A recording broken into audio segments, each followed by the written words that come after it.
Un buen día para todos. Hoy en este video les voy a enseñar la dinámica de los ecosistemas y sus tres factores importantes con cada ejemplo. Gracias. ¿Qué son los ecosistemas? Los ecosistemas están formados por seres vivos, que son plantas y animales, y seres no vivos, que son aire, agua, rocas y suelo.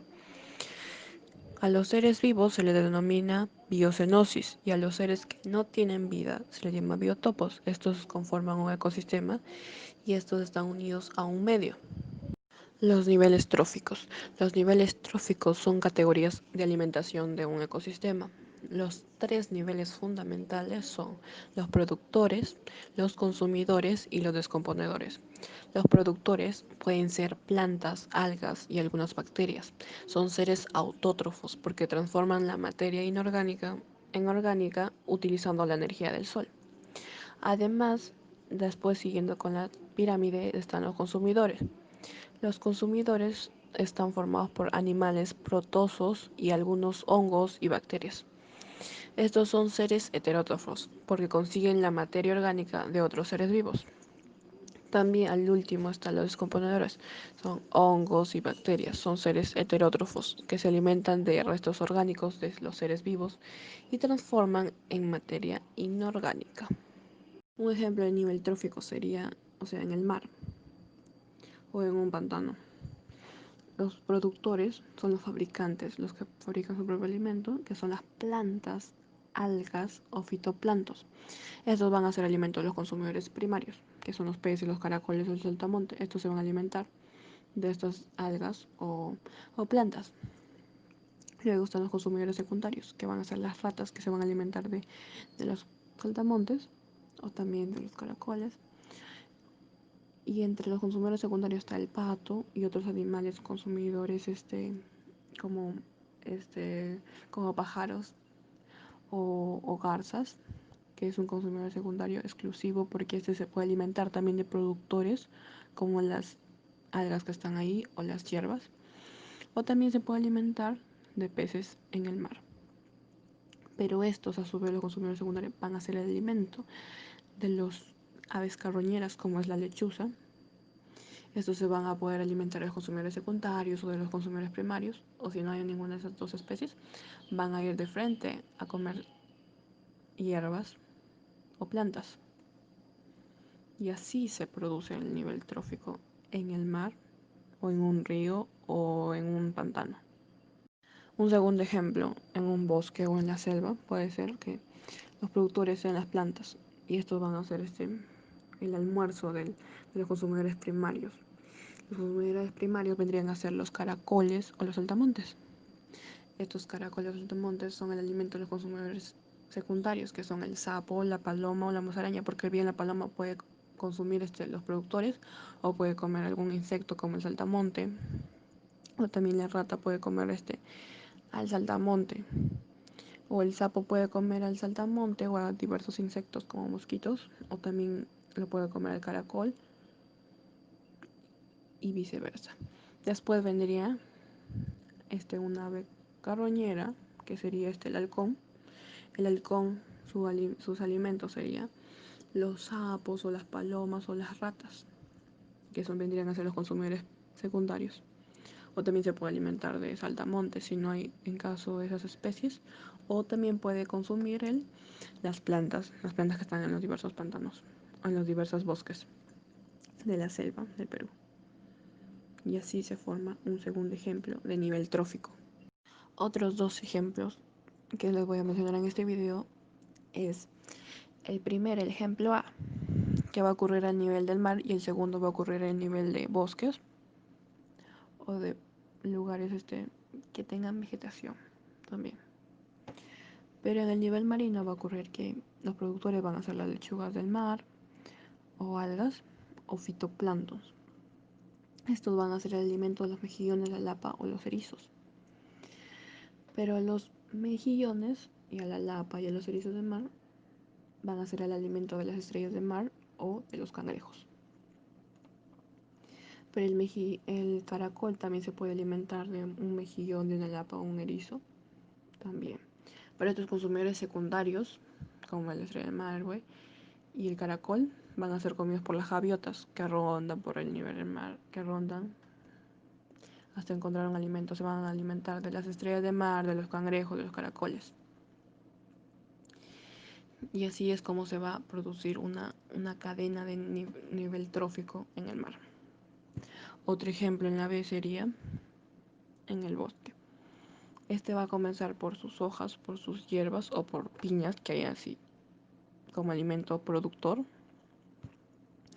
Pero de estos van a ser el alimento de los lombrices de tierra, se van a alimentar de las hojas, los escarabajos de las hierbas, los conejos de las hierbas, los ratones de las piñas o hierbas o plantas. Los pájaros van a alimentarse de las lombrices terrestres o también de los escarabajos. Estos, como consumidores secundarios como son las ratas o los conejos o los pájaros, van a ser el almuerzo de quién, de los consumidores secundarios, como puede ser el zorro. El zorro se puede alimentar de pajaritos, de conejos o de ratas. Pero este va a ser el almuerzo también puede ser de la víbora. La víbora puede comer también, lo puede comer el zorro o a los pájaros. Y estos a su vez también pueden ser el alimento de los búhos. Llegan a ser el alimento de los búhos. Ellos pueden consumir, por ejemplo, si quieren comer productores así, hojas o lombrices de tierra o pájaros o a lo que encuentren a su alrededor como alimento. Pero va a seguir siempre la misma cadena trófica en el bosque. Y así va a ocurrir sucesivamente hasta llegar a los descomponedores o a las aves carroñeras. En este último ejemplo de nivel trófico, como ya hemos visto un montón a nivel del mar, a nivel del bosque, a nivel de la selva, podemos ver también otro a nivel más corto, pero que se va a poner un poco interesante. Por ejemplo, acá observamos una flor, puede ser un jazmín o un tulipán. Estos generan polen y las mariposas se alimentan de esto. Entonces, estos, pero la flor o la hierba o la planta, como le quieran decir, va a ser un productor. Este va a ser el alimento de aquel consumidor primario, que va a ser la mariposa. Se va a alimentar del polen o o de sus hojitas de planta, o sus hojitas de la planta. Y esta mariposa va a ser el alimento del sapo, porque al sapo le gustan los insectos. Y este sapo una vez, o también puede el sapo comer las plantas o los insectos. Y este sapo va a ser, o rana, va a ser un consumidor secundario. Pero él no se queda atrás. Este va a ser el alimento de una víbora. Y la víbora, ¿qué va a hacer? Va a comerlo al sapo, o puede comerlo a la mariposa, o si no encuentra mariposa, va a tener que comer plantas. Pero necesariamente se va a tener el último en la cadena trófica, puede comer un consumidor secundario, un consumidor primario o un productor. Y así sucesivamente va a llegar a su fin, pero siempre sucesivamente se va a tener que repetir una cadena trófica o un nivel trófico en diversos ámbitos. Ahora les voy a hablar sobre las sucesiones y fluctuaciones, pero primero están las sucesiones. Estas sucesiones son ecosistemas que tienen un sistema dinámico de cambios en una comunidad de climas como situación estable. Este cambio secuencial es producido en las estructuras de la comunidad a lo largo del tiempo. No siempre terminan en la misma comunidad de climas, pueden generarse diversas comunidades dependiendo de factores como la humedad, el suelo, la disponibilidad de nutrientes, cambios en las condiciones ambientales. Pero aquí participan dos tipos de, de sucesiones, dos fases. La primera es primaria y la segunda secundaria. Sucesiones primarias. ¿Qué son las sucesiones primarias? Se desarrolla en una zona carente de comunidad preexistente, es decir, que se inicia en un biotopo virgen que no ha sido ocupado previamente por otras comunidades, como ocurre en las dunas y en las nuevas islas. Más adelante se le va a mostrar algunos ejemplos en el siguiente video. Ahora les voy a presentar algunos ejemplos de las sucesiones primarias. El primero es de una isla llamada Krakatoa. Este archipiélago cuyo nombre también es como una autonomacia para designar a la isla principal del archipiélago, la Rakata y el volcán Ana Krakatoa, que se ha entrado en una erupción en repetidas ocasiones y como consecuencias desastrosas a lo largo de la historia y del tiempo. Actualmente algunos expertos y biólogos atribuyen la serie de grandes explosiones de una acumulación de vapor extremada caliente. La hipótesis sostiene que la fractura de las paredes del volcán permitió la entrada de grandes cantidades de agua oceánicas en cámaras de magma, desatonando un gran tsunami. Otras investigaciones más recientes revelan que estas primeras erupciones se vaciaron parcialmente en la cámara de magma, permitiendo la entrada de nuevo al material a temperaturas muy superiores.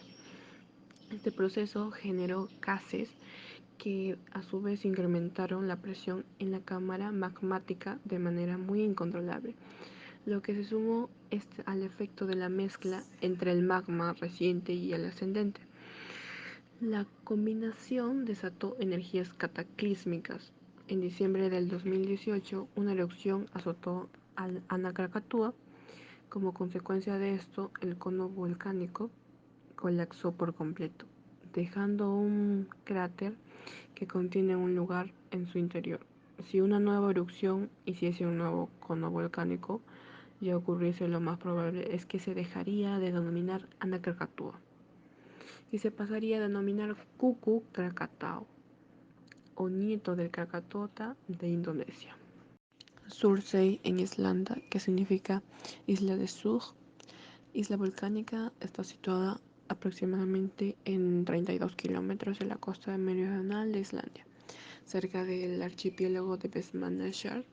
Es una nueva isla que recibió el nombre de Sur, el Jotun de fuego de la mitología nórdica. Durante esta erupción fue intensamente estudiada por los vulcanólogos y una vez que terminó se convirtió en un objeto de investigación de biólogos debido a que aporta una valiosa información sobre la colonización de una tierra estéril. Fue declarada un patrimonio cultural de la humanidad por la UNESCO en el 2008. Se compone de 18 islas y numerosos arrecifes. Tiene hongos. Los primeros fueron en colonizar después de la erupción. Hay 24 especies. Tiene flora, donde están los líquenes, la trapelia. El tipo de líquen es la trapelia cortata. Cuenta con 71 especies de líquenes y 75 especies de musgos. Después ya llegaron las gaviotas. Después ya llegaron las gaviotas, estos musgos, uh, y en los musgos hay 75 especies, como Funaria hygrométrica y Broyen orchidium. También hubo estas plantas vasculares que hay entre 20 y 30 especies de Honkeya peploides, Sagina procumbens y Cerastium alpinium. También tuvo una fauna de invertebrados, casi 324 especies de artrópodos, 2 moluscos, 2 anélidos, 6 de rotíferos y 2 de nematodos que son transportados por las aves. Había también aves, estos fueron los primeros en llegar en primavera y otoño de Groenlandia y Canadá, además de América del Norte y del resto de Europa. Y su fauna marina estuvo compuesta por una fauna bentónica con 180 especies. También hay crustáceos como los cirrípedos, y así a las algas verdes se les asocia como un copedo, como el Arpacticus y Articus. Estas algas pardas se asocian en bivalvos como mejillones, esponjas, como Grantia compresa, y equinodermos como Ophiurios. Esta es una comunidad más profunda de algas rojas. Se asocian a hidrosos y brosos. Por su parte, la estrella de mar Asterias rubrum se alimenta de mejillones y percebes de las distintas comunidades.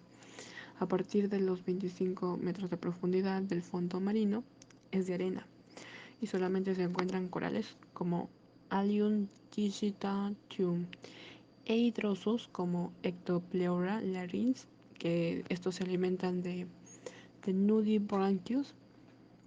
También hay mamíferos marinos como las focas, la foca gris y la foca común, además de orcas, cetáceos y delfines del Atlántico. Esta isla tiene una forma de una pera. Kawachi, una isla de volcanes submarinos más activos al suroeste del Océano Pacífico, ubicado al sur de la isla Banguño, es una isla de Salomón, lleva el nombre de un dios del mar de los isleños del grupo de Nueva Georgina y también se le conoce localmente como Reggio de Kawachi, horno de Kawachi. Este volcán se convierte en emergente y luego se ha erosionado al mar por lo menos 8 veces desde su primera erupción registrada en 1939. Cuando el volcán entró en erupción en el 2003, se formó una isla de 15 metros de altura sobre la superficie, pero desapareció poco después. Esta fue por una actividad eruptiva adicional que fue observada y reportada en el marzo en 2004 y abril de 2007. Esta, la Desita es una, después tenemos a la Desita, que es una roca ígnea volcánica de composición intermedia. Su composición es mineral que comprende generalmente plagioclasa y varios otros minerales ferromagnésicos como piroxeno, biotita y otros. También se puede haber cantidades menores de sanidina y cuarzo. Los minerales más grandes como la plagioclasa suelen ser visibles a simple vista, mientras que la matriz suele estar compuesta de granos minerales finos o de vidrio. Otra isla es Fukutoku Okanawa. Es un volcán submarino que es parte también de las islas volcánicas en una isla Bonin que es de Japón. Está situada a 5 kilómetros al noroeste de la isla de Jima del Sur. Esta erupción es antigua, registrada del Fukuto Okanawa en 1904. Se forma una isla efímera llamada Shinyon-jima. Es una nueva isla del sulfuro que también se ha formado a otras islas efímeras, pero la más reciente fue en el 1986.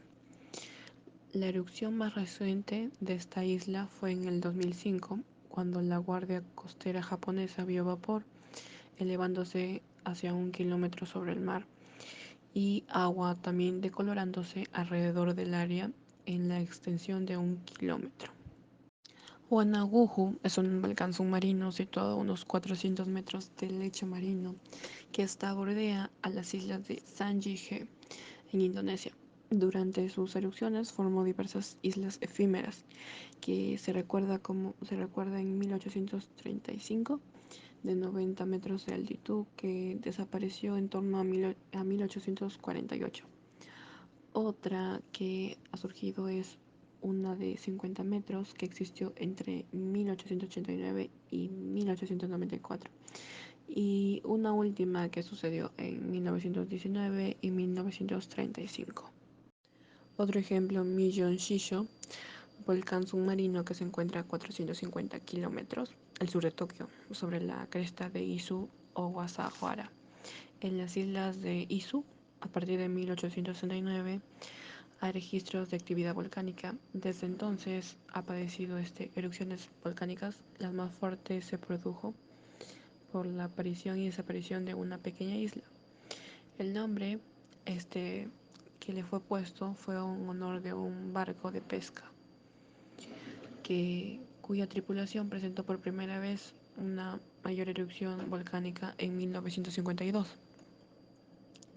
Con anterioridad se considera a Millon Shisho como un volcán doble con las rocas de Ballonaiza, rocas que sobresalen a 10 metros sobre el nivel del mar, partes de un volcán somamita que sin embargo como resultado de un relevamiento realizado se determinó que tanto Millon Shisho como las rocas Ballonaize son conos de la soma de un volcán doble. El pie de este volcán doble se encuentra a una profundidad de 1400 metros y su tamaño de este es 30 kilómetros entre su extremo de este al oeste y 25 kilómetros del norte al sur. La Soma es prácticamente un círculo con un diámetro de unos 7 kilómetros y una altura de 1000 a 1400 metros. El diámetro del piso de la caldera es unos de 5.6 kilómetros y unos 1100 metros de profundidad. Este es un cono central de elevación antiguamente llamada Takane-sho, que se encuentra a 328 metros por debajo del nivel del mar. Pero Miyosho es un cono post-caldera que está formado al noroeste del Soma del volcán Doble. Es el único cono que tiene una altura de 550 metros y su zona es menos profunda, que alcanza casi unos 50 metros.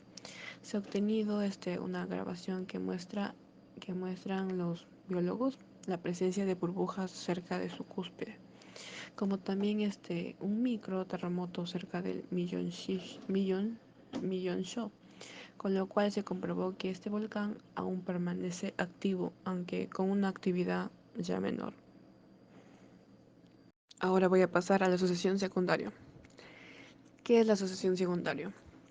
Es aquella que se establece sobre una ya existente que ha sido ya eliminada por un incendio, una inundación, por una enfermedad, por una tala de bosques, cultivo, entre otras cosas más. Ahora les voy a explicar algunos ejemplos.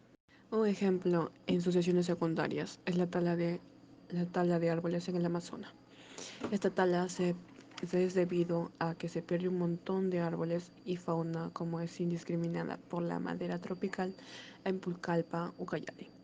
Pero los de Alemania de Brunswick deciden utilizar en su compañía para pisos, sacan un árbol cada 20 años. Es decir, la tala selectiva trata de no dañar el ecosistema, pero a veces no se controla el corte porque hay tala indiscriminada. Otro ejemplo serían las inundaciones en la selva central de Chanchamayo y Junín, Estas destruyen carreteras, viviendas, cosechas, casas por el desborde del río Periné, que está en el puerto de Pachanequí y la playa Azul.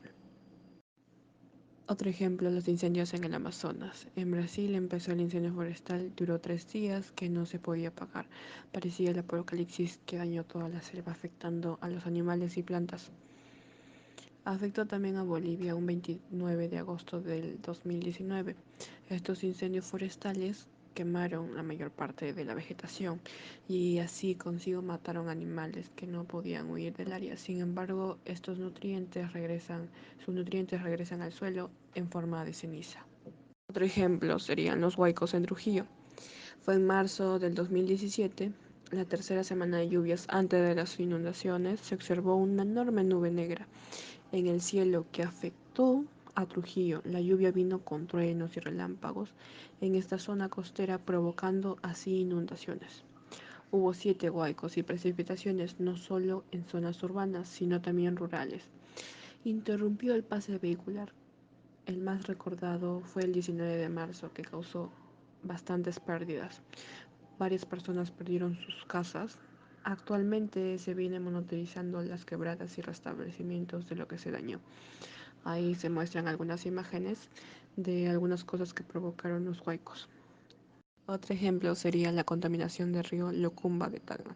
Estas aguas fueron contaminadas con relaves mineros que arrojaron directamente a los ríos como salinidad, mercurio, cadmio, níquel, arsénico, como consecuencia de estos procesos industriales que arrojan sustancias tóxicas que luego son evacuados en el cauce de los ríos.